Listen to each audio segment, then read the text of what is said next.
ஆண்டவராகிய இயேசு கிறிஸ்துவின் நாமத்தில் காலை வாழ்த்துக்கள். இன்றைய மன்னா, இவ்விதமாய் யூதருக்கு வெளிச்சமும் மகிழ்ச்சியும் களிப்பும் கனமும் உண்டாயிற்று. எஸ்தர் 8:16. பாருங்க, இந்த சம்பவம் நமக்கு தெரிஞ்ச சம்பவம் தான். யூதருக்கு விரோதமாக மொர்தெகாய் எழும்பி யூத ஜனங்களை அழிக்கும்படியாக அஞ்சற்காரர்களுக்கு ராஜாவினிடத்திலே ஒரு பத்திரம் எழுதி அதுக்குரிய காரியம்லாம் எழுதி அவருடைய முத்திரை மோதிரத்தினால அது முத்திரையிடப்பட்டு அஞ்சற்காரர்கிட்ட கொடுத்து அனுப்பப்படுது. அந்த மாதிரி அந்த கட்டளையெல்லாம் எடுத்துகிட்டு அவங்க போகிறாங்க. அதுக்குள்ளே தான் காரியம் எல்லாம் மாறுதலாக முடிஞ்சிருது. நமக்கு அது தெரியும். ஆமான் பற்றி எல்லாம் தெரிஞ்சு போது பாருங்கள். மொர்தெகாய் ராஜாவுக்கு அவ்வளோ அருமையாக அவங்கள காப்பாற்றி கொடுத்தாங்க. ராஜாவுக்கு ஒரு நாள் தூக்கம் வரல. அவர் அரண்மனையில் உலாவிட்டு இருந்த போது அவர் உடனே சொல்கிறாரு, நடபடி புஸ்தகங்கள் எடுத்துகிட்டு வாங்க, கால வர்த்தமானங்கள் எழுதியிருக்கிற நடபடி புஸ்தகங்கள் எடுத்துட்டு வாங்கன்னு அதை ஒருத்தன் படித்து காட்டுறான். அப்போ தான் வாசற்காவலர்கள் ராஜாவின் 2 பிரதானிகள் பிக்தானாவும் தேரேசும் ராஜாவுக்கு விரோதமாக கை போட பார்த்தாங்க. அதை மொர்தெகாய் கண்டுபிடிச்சு சொன்னார் அப்படின்றத வாசிக்கிறாங்க. அப்போ ராஜா கேட்குறாரு, இதற்காக மொர்தெகாய்க்கு ஏதாவது செய்யப்பட்டதான்னு கேட்டவுடனே அந்த ராஜாவின் ஊழியக்காரர் ஒன்றும் செய்யப்படலன்னு, சரி அவருக்கு ஏதாவது செய்யணும்னு நினச்சிட்டு இருக்கும்போது முத்தத்தில் யாரோ நிற்கிற மாதிரி இருக்குது. யாருன்னு பார்த்தா ஆமான் நிற்கிறான். ஆமானை கூப்பிடுறாரு. ஆமான்கிட்ட ராஜா கனம் பண்ண விரும்புகிறவருக்கு என்ன செய்யணும் அப்படின்னு கேட்குறாரு. இவன் நினச்சிக்கிட்டான் தன்னையன்றி யாரை ராஜா கனம் பண்ண போகிறான்னு ஒரு கதை அழுக்கிறான். ராஜா உடுத்தி கொள்கிற ராஜ வஸ்திரம், ராஜா ஏறுகிற குதிரை, அவர் சிரசில் தரிப்பிக்கப்படும் ராஜமுடியும் கொண்டு வரப்படணும். அவர் இந்த வஸ்திரமும் குதிரையும் ராஜாவுடைய பிரதான பிரபுக்களில் ஒருவனுடைய கையில் கொடுக்கப்பட வேண்டும். ராஜா கனம் பண்ண விரும்புகிற மனுஷனை அலங்கரித்த பின்பு அவனை குதிரையின் மேல் ஏற்றி நகர வீதியில் உலாவும்படி செய்து, ராஜா கனம் பண்ண விரும்புகிற மனுஷனுக்கு இப்படியே செய்யப்படும்னு அவனுக்கு முன்னால் ஒருத்தன் சொல்லிக்கிட்டே போகணும், பிரதானி ஒருத்தன் அப்படின்னு சொன்னோன்னா உடனே போய் நீ அப்படியே போய் வாசலில் இருக்கிற மொர்தெகாய்க்கு செய்யணும்னு இவன் முகம் ஒரு மாதிரி ஆயிடுச்சு.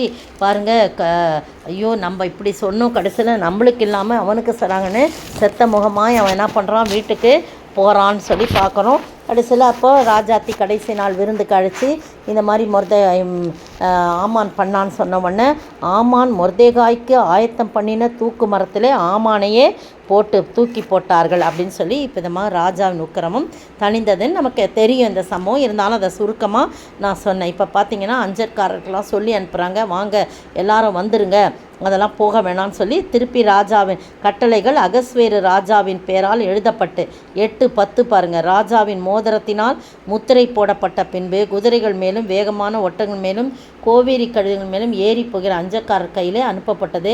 உடனே அவங்கெல்லாம் என்ன பண்ணிடுறாங்க, அதெல்லாம் கொடுக்காதபடி திரும்பி வந்துடுறாங்க. அப்போ என்ன நடக்குதுன்னு பார்த்தீங்கன்னா பாருங்கள், 14ஆம் வசனம். அப்படியே வேகமான ஒட்டகங்கள் மேலும் கோவேரி கழுதைகள் மேலும் ஏறின அஞ்சற்காரர் ராஜாவின் வார்த்தையினாலே ஏவப்பட்டு தீவிரத்தோடு புறப்பட்டு போனார்கள். அந்த கட்டளை சூசான் அரண்மனையில் கொடுக்கப்பட்டது அப்படின்னு சொல்லப்பட்டிருக்கு. அப்போ மொர்தெகாய் என்ன பண்ணுறாரு, இந்த இளநீலமும் வெள்ளையுமான ராஜ வஸ்திரம், பெரிய பொன்முடி, பட்டு இரத்தாம்பரம் அணிந்தவனாய் ராஜாவினிடத்திலிருந்து புறப்பட்டான். சூசான் நகரம் ஆர்ப்பரித்து மகிழ்ந்திருந்தது. எப்படி இருந்த சூசான் நகரம் கலங்கினது என்று சொல்லி முந்தின பகுதியில் நம்ம படிக்கிறோம். சூசான் நகரம் கலங்கினது என்று சொல்லி நம்ம படிக்கிறோம். ஆனால் அதே சூசான் நகரம் என்ன ஆச்சாம் பாருங்கள், இந்த 3ஆம் அதிகாரம் 15ஆம் வசனத்தின் கடைசி பகுதி அஞ்சக்காரங்களாம் வராங்கன்னொன்னு அப்படி சூசான் நகரம் கலங்கிட்டு, அந்த கலங்கின சூசான் நகரம் கர்த்தருடைய பிள்ளைகள் மூலமாக என்னாச்சு, நல்ல உண்மையாக இருந்ததுனால அந்த சூசான் நகரம் ஆர்ப்பரித்து மகிழ்ந்தது. இவ்விதமாக யூதருக்கு வெளிச்சமும் மகிழ்ச்சியும் களிப்பும் கனமும் உண்டாயிற்று என்று சொல்லப்பட்டது. நீங்களும் நானும் ஆண்டவருடைய சமூகத்தில் நீதிக்காய் நியாயத்துக்காய் நாம் காத்திருக்கும் போது அந்த கலங்கின இதெல்லாம் என்னாகும், கலங்கின காரியங்கள்லாம் களிப்பாய் மாறும்படியாக கர்த்தர் கிருபை செய்வார்.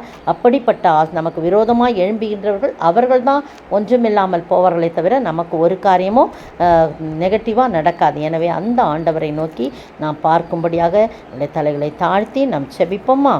ஆமென். கர்த்தருக்கு காத்திருப்போர் யாரும் வெட்கப்பட்டு போவதில்லை.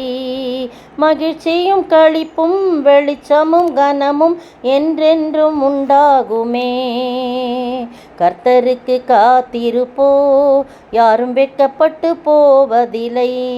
துன்பங்கள் தொல்லைகள் கஷ்டங்கள் வந்தாலும் கர்த்தருக்கு காத்திருப்போர் வெட்கப்பட்டு போவதில்லை. ஆமென். ஆண்டவரே ஸ்தோத்திர. ஆண்டவரே, கத்தா துன்பங்கள் தொல்லைகள் கஷ்டங்கள் எது வந்தாலும் கர்த்தர் காத்திருப்ப வெட்கப்பட்டு போவதில்லை. மாறாக வெளிச்சமும் மகிழ்ச்சியும் களிப்பும் கனமும் உண்டாகும் என்று சொல்லி பாட கேட்ட ஆண்டவரே ஸ்தோத்தரிக்கிறோம். நீரே பொறுப்படுத்திக் கொள்ளுங்க, வழி நடத்துங்க.